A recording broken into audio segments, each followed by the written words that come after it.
मेहनत नगर गांव में करण और अर्जुन नाम के दो भाई एक छोटे से मकान में रहते थे। उनकी घर की हालत खराब होने के कारण वे दोनों गांव के जमींदार के यहाँ रोज मजदूरी करने जाते थे। करण भैया, चलिए खेत चलते हैं। आज तो खेत में बहुत काम है। अरे ओ छोटे, तुम आगे चलो, मैं और थोड़ा आराम करके बाद में आता हूँ। और सुन, आज मैं देर से आऊंगा, ये बात जमींदार जी से कहना मत। हाँ, अगर पूछे तो कह देना वो सुबह ही खेत में काम करने चले गए हैं। ठीक है भैया। करण बहुत ही कामचोर और आलसी था और दूसरी तरफ अर्जुन बहुत ही मेहनती और भोला था। अर्जुन की भोलेपन का फायदा उठाकर करण अपना सारा काम अर्जुन से करवा लेता था और वे खुद दिन भर आराम करता रहता था। छोटे, खेत का सारा काम हुआ कि नहीं? हाँ भैया, बस अब हो ही गया। चलो चलते हैं, तुम आगे चलो, मैं और थोड़ी देर में आता हूँ। अर्जुन सुबह से काम करके बहुत थका हुआ रहता है और वह गांव की तरफ निकलता है। जाते वक्त जमींदार जी को काम के बारे में बताने जाता है। अर्जुन, खेत में आज का सारा काम खत्म हुआ कि नहीं? हाँ जमींदार जी, हो गया है। हाँ, अच्छी बात है, लेकिन तुम्हारा भाई कहाँ है? जी, वो अभी थोड़ी देर काम करके आने वाले हैं। कितनी मेहनत से करण काम कर रहा है, शाम होने के बावजूद भी खेत में अभी तक है। इतने में वहाँ करण आ जाता है। जमींदार जी, देखिए, आज का सारा काम खत्म करके ही मैं लौटा हूँ। तुम जैसे ईमानदार मजदूर हो तो खेत का सारा काम समय पर खत्म हो जाएगा। शाबाश करण, शाबाश। चलो, आज तुम मेरे घर पर ही खाना खाकर जाना। जमींदार जी की यह बात सुनकर अर्जुन को बहुत दुख होता है। सारा मेहनत किया अर्जुन ने, लेकिन अच्छा खाना मिल रहा था करण को।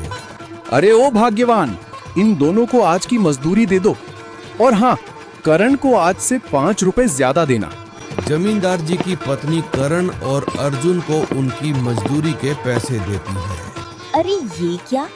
इस करण को देखकर तो ऐसा बिल्कुल नहीं लग रहा है कि ये खेत में काम करके आया है। इसको देखकर तो लग रहा है ये दिन भर आराम करके आया है, और अर्जुन को देखकर तो लग रहा है ये दिन भर काम करके बहुत थका हुआ है। लेकिन ये तो मुझे करण को ज्यादा पैसे देने कह गए और उसे यहाँ खाना भी दे रहे हैं। मुझे लगता है दाल में कुछ तो काला है। करण और अर्जुन दोनों अपने घर वापस चले जाते हैं। हे भगवान, ये कैसा न्याय है? दिन भर मेहनत करने के बाद भी सारा फायदा भैया को, जो दिन भर सिर्फ आराम करते हैं। लगता है मेरा तो नसीब ही खराब है।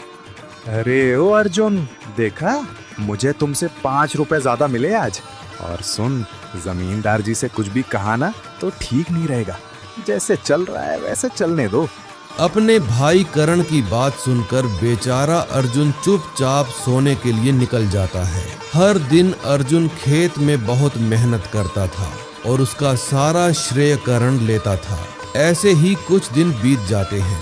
मुझे इस करण पर बिल्कुल भरोसा नहीं है। अगर मेरा शक सही है तो मुझे अर्जुन को न्याय दिलाना ही पड़ेगा। अभी इनसे जाके बात करती हूँ। बताओ जी, क्या बात है? जी, हम कल अपने खेत जाकर आते हैं, देखते हैं फसल कैसी आई है। अरे जी, जब हमारे पास करण जैसे मेहनती मजदूर हों तो हमें चिंता करने की कोई जरूरत नहीं है। फिर भी एक बार देखकर आने में क्या जाता है? चलो जरा हम भी तो देखें वो करण कैसा काम करता है। हाँ, चलो ठीक है। दूसरे दिन जमींदार और उसकी पत्नी दोनों खेत की तरफ चले जाते हैं और वहाँ खेत में अर्जुन बहुत मेहनत से काम कर रहा रहता है और दूसरी तरफ करण एक पेड़ के नीचे सो रहा रहता है। अरे जरा देखो आपका मेहनती मजदूर कैसे घोड़े बेचकर सो रहा है। मतलब आज तक अर्जुन की मेहनत का फायदा धोखे से करण ले रहा था और बेचारा अर्जुन चुपचाप ये सब अन्याय सह रहा था। मुझे तो इस करण पर पहले से ही शक था, इसीलिए इस करण के झूठ का सच दिखाने मैं आज आपको यहाँ लेकर आई। तुमने तो ये बहुत सही काम किया है, नहीं तो ये सब मुझे पता ही नहीं चलता। अभी इस करण को काम पर से निकालता हूँ। जमींदार जी, आप यहाँ? हाँ, मैं ही। क्यों, मैं मेरे खेत नहीं आ सकता क्या? करण कुछ कहे बिना शर्म से सिर झुकाकर खड़ा हो जाता है। तुम्हें अब यहाँ कोई काम नहीं है। जाओ, इधर से निकल जाओ। जमींदार जी, मेरे भाई को माफ कर दीजिए। आगे से वे ऐसा कभी नहीं करेंगे। देख, जिसको तुम इतने दिनों से दुख देते आए हो, आज वही तुम्हें बचाने के लिए माफी मांग रहा है। जमींदार जी, मुझे माफ कर दीजिए। मैं आगे से ऐसा कभी नहीं करूंगा। अर्जुन, तुम भी मुझे माफ कर देना। जी, इसे काम पर से मत निकालना। ऐसा करने से इनकी रोजी रोटी रुक जाएगी। करण, तुम कल से खेत का सारा काम अकेले करोगे, और अर्जुन, तुम सारा खेत का काम छोड़कर मेरा सारा हिसाब किताब संभालोगे।